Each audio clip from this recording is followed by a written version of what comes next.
C'est un véritable choc, une secousse émotionnelle brute qui laisse le cœur battant à tout rompre. L'amant de Lady Chatterley de D.H. Lawrence. C'est une plongée vertigineuse dans la lutte acharnée entre la froideur de l'intellect et le cri viscéral du corps humain. Sulfureux. Constance Chatterley, on se retrouve instantanément piégé dans les couloirs glacés d'un domaine de la noblesse anglaise, où une femme étouffe à petit feu. Une aristocrate privilégiée qui ne trouve sa véritable noblesse et sa liberté qu'en se salissant dans la boue avec un paria de la société. C'est à peine croyable d'imaginer une telle audace, n'est-ce pas? Tout cela se déroule face à une société puritaine prête à les broyer, des lois prêtes à les censurer et un amour clandestin qui menace de faire s'effondrer l'ordre social tout entier. Ouf, c'est d'une intensité folle. Aujourd'hui, on s'immerge complètement dans les coulisses de l'une des histoires les plus controversées du XXe siècle. Ah oui, une immersion totale. Parce que pour comprendre cette onde de choc monumentale, il faut d'abord vraiment ressentir l'étouffement initial. C'est ça, le point de départ est hyper lourd. Exactement. Tout commence à Rugby Hall, le vaste domaine du couple Chatterley. C'est carrément le décor d'une tragédie silencieuse en fait, il faut vraiment planter le décor. Sir Clifford Chatterley, revenu des tranchées de la Première Guerre mondiale, il a le corps brisé. Totalement brisé. Il est paralysé à partir de la taille. Voilà, condamné à l'impuissance physique. Mais le truc, c'est que la véritable tragédie de cet homme n'est pas seulement physique. Elle est profondément psychologique. Ouais, il y a une espèce de mort intérieure chez lui. On a vraiment l'impression qu'il s'est transformé en une entité de glace. C'est le mot juste. C'est un homme qui s'est complètement coupé de son humanité organique. Il devient un être purement cérébral, obsédé par le succès matériel. L'industrie devient sa nouvelle religion. Surtout ces mines de charbon, celles qui crachent leur fumée noire sur la campagne anglaise. Totalement. Et avec cette obsession vient un mépris vraiment ouvert pour les classes inférieures. Pour Clifford, les ouvriers, ce sont plus des humains, ce sont de simples rouages dans sa grande machine capitaliste. Et puis il y a ce détail hyper dérangeant dans son quotidien, sa relation avec son infirmière. Ah oui, Mrs. Bolton. Ça, c'est le coup de grâce du tableau clinique. Il développe une dépendance presque malsaine envers elle. Il lui délègue tout. Absolument tout. Les soins de son propre corps, c'est comme s'ils sont détachés complètement pour se réfugier exclusivement dans la vie de l'esprit, dans des discussions intellectuelles complètement stériles. C'est glaçant.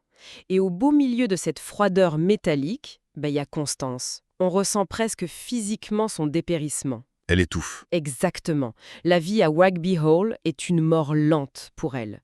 Elle finit par être diagnostiquée dépressive, on la voit perdre sa vitalité, sa jeunesse, et c'est là que le point de bascule arrive. Pour fuir cette cage dorée, elle s'aventure dans les bois du domaine. Le seul endroit encore vivant. Ouais, et au détour d'une cabane isolée, il y a cette rencontre qui va absolument tout faire exploser. Olivier Mellors, le garde-chasse. Un homme bourru, farouchement solitaire. Il s'est retiré du monde pour fuir un mariage désastreux. Et c'est vraiment le miroir inversé de Clifford. C'est crucial de capter cette dynamique. Mellors éprouve un dégoût viscéral pour la modernité mécanisée. L'opposition centrale de toute cette histoire, c'est la machine contre la nature, la mine contre le corps. Et la rencontre crée une étincelle instantanée. Oui, mais ce qui est magistral, c'est la lenteur de cet éveil. Ce n'est pas juste un éveil sexuel rapide. On s'attendrait à une passion fulgurante, directe, mais c'est pas ça du tout. Pas du tout. C'est avant tout un retour désespéré à la tendresse. C'est la recherche d'un contact humain brut qui a disparu du monde de Clifford. Au début, il y a même un rejet franc de la part de Mellors. C'est un homme blessé. Il veut protéger son isolement. C'est ça. Et même quand il cède, les premiers actes intimes sont furtifs, presque maladroits. C'est une urgence au départ. Mais peu à peu, cette urgence se transforme en une véritable exploration sensorielle. Jusqu'à l'alignement parfait. L'esprit et le corps. Et il y a cette scène mythique, inoubliable. La scène de la pluie. Oui, les deux amants dansent complètement nus sous une pluie battante dans la forêt, libérés de tout carcan social. C'est l'image même de l'humain qui retrouve sa place dans la nature. D'ailleurs, ça me fait penser au processus de création. L'auteur a cherché cette note parfaite pendant longtemps. C'est un truc de fou. On imagine le génie qui écrit d'une traite, mais non. Il a écrit, effacé et réécrit l'histoire à 3 reprises, sous un pin parasol en Toscane. C'est une quête littéraire fascinante. Chaque version ajuste le tir sur la critique sociale. Dans la toute première mouture, l'accent est mis sur le gouffre culturel. La lutte des classes est le mur principal entre les amants. C'est très social comme approche. Oui. Ensuite, la deuxième version est plus brute. plus tendre. Le garde-chasse s'appelle Parquin, il est beaucoup plus rustre, moins éduqué, mais hyper authentique.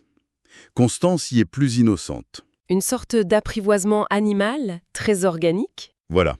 Ce qui nous amène à la troisième version, celle du scandale. Celle qui a mis le feu aux poudres. L'ADN des personnages change complètement. Mellors n'est plus un simple ouvrier.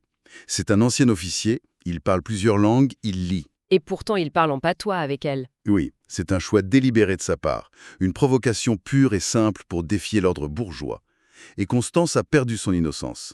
Elle a déjà eu des liaisons, notamment avec un dramaturge irlandais. L'écrivain affûte ses personnages comme des lames.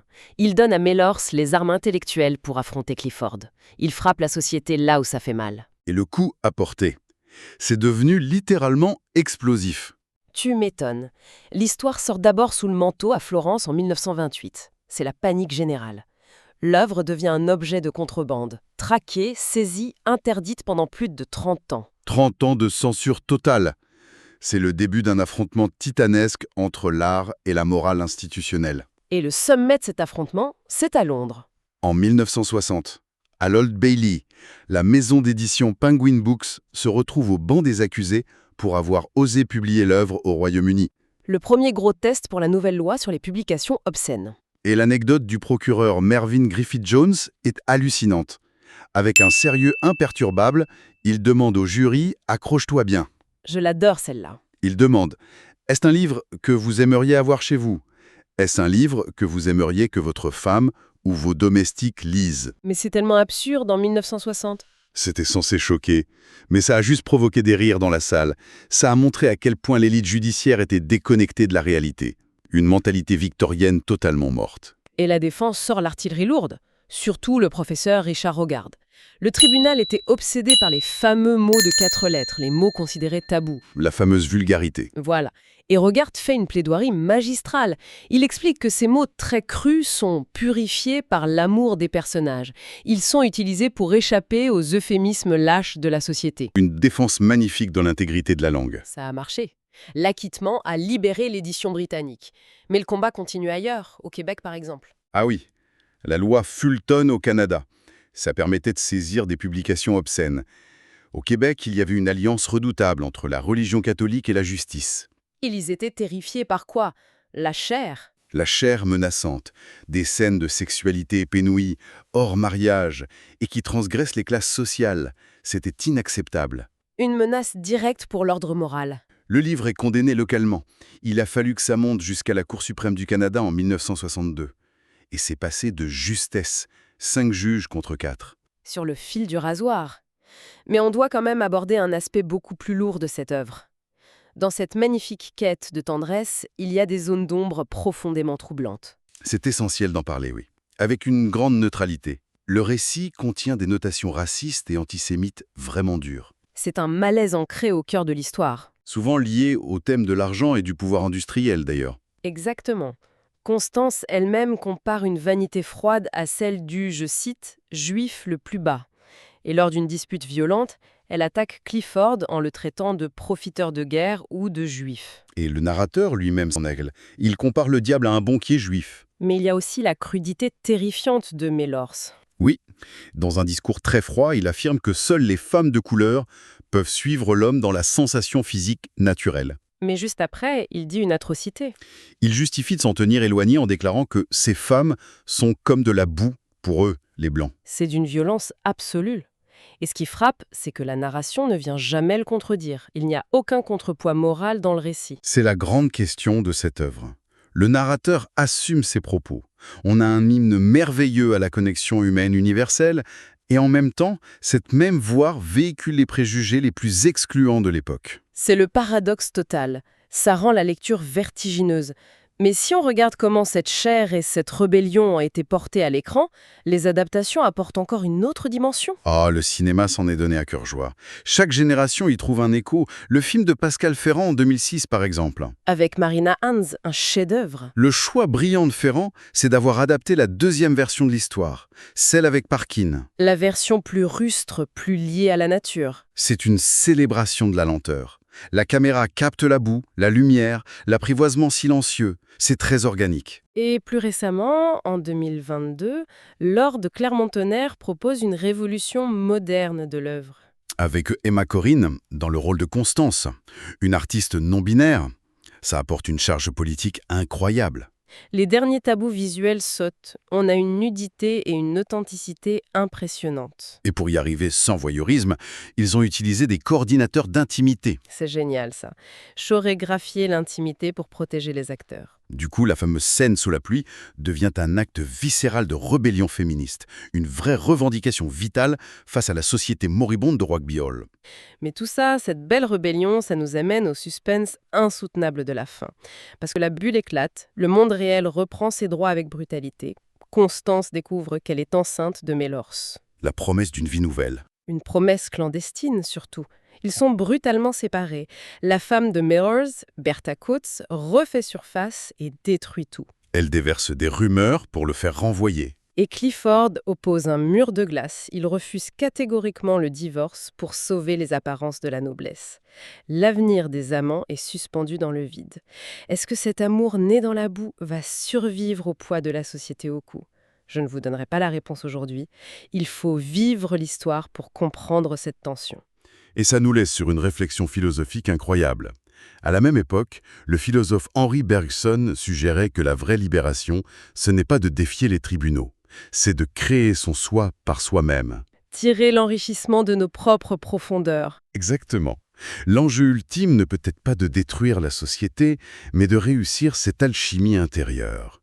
Ça laisse le mystère de l'épanouissement humain totalement ouvert. Tiens, justement, ça me fait penser, j'ai une bonne nouvelle pour vous qui nous écoutez. Ce livre est disponible sur Audible et vous pouvez le récupérer gratuitement en cliquant sur le premier lien dans la description. L'idée, c'est vraiment des narrations très immersives. Une narration professionnelle, bien incarnée, ça change absolument tout. La personne ne fait pas que lire, elle interprète, elle donne vie au texte. Ah tiens, super, en plus de la vidéo, il y a un livre audio. Si on veut juste le livre, le lien pour récupérer votre livre audio se trouve dans la description de la vidéo. Si vous avez apprécié le contenu, n'hésitez pas à laisser un petit pouce en l'air et à vous abonner à notre chaîne YouTube pour ne rien manquer des prochaines vidéos. Pour ma part, je vous donne rendez-vous très bientôt pour une prochaine vidéo. En attendant, je vous souhaite une excellente fin de journée ou une agréable soirée et à très vite.